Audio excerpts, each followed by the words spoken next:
Hello, this is Jerry Toups, the Jedi Believe, and author of The Story of Always Believe. I'm currently writing my second book about the art of inspiration on how I inspire my students, and these talks will be embedded into the book so that you can watch them as you read along. I started teaching in 1990, 30 years ago, and I made my first classroom rule, always believe in yourself. And somehow, some way, I've been able to inspire thousands of kids to achieve this. And I'm going to write my second book, The Art of Inspiration, as a manifesto on how I've been able to do this. One of the diagrams in the book, and a lot of teachers know this, but in education, the relationship between the teacher and the student is at the core of what every teacher does. So I'm going to talk about how to build these relationships using nonverbal communication, which will inspire your kids. This right here is a four steps on which I use. I made this up. This is kind of how I do what I do. The first step is to be positive. We're going to talk about this today.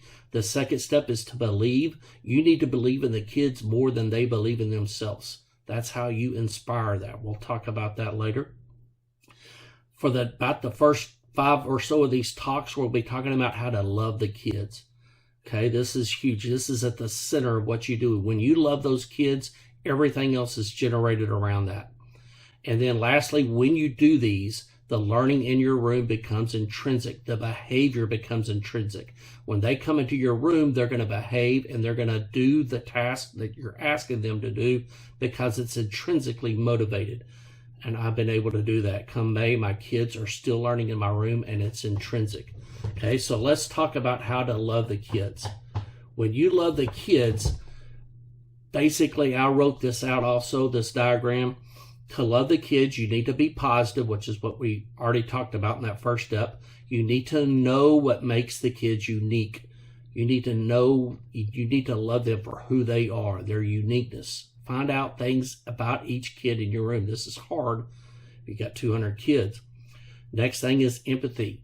Okay, teacher grace. This is where you know that they're down. You could just sense that they're down, and you talk to them about it. When the kids know that, that's huge. When they know that you care about what they're feeling and what they're going through. Lastly, do something that generates a smile. So we're going to talk about that later. Today, we're going to talk about the positivity part of it, though. This phrase right here that I'm sharing with you now is a huge truth in my life. And for 30 years, my job has been a joy generator, basically because of this. Everyone wakes up with the ability to choose to be positive. Okay, so this right here, this is a big truth in how I live my life. Being positive will inspire others. When you inspire others, you will make them shine. When you make others shine, your heart will be filled with joy. When your heart is filled with joy, you will have a positive attitude. It's going to cycle. Your positive attitude will inspire others. This cycle will continue and intensify. It all starts by choosing to be positive. And this is how you generate that positivity in your room. When you're positive every day, you're going to inspire your kids. It's going to happen. They're going to want to be in your room. This creates joy, and it cycles, and it's intense. Your job becomes a joy generator. We're going to continue this talk on the next one about how more you can love your kids.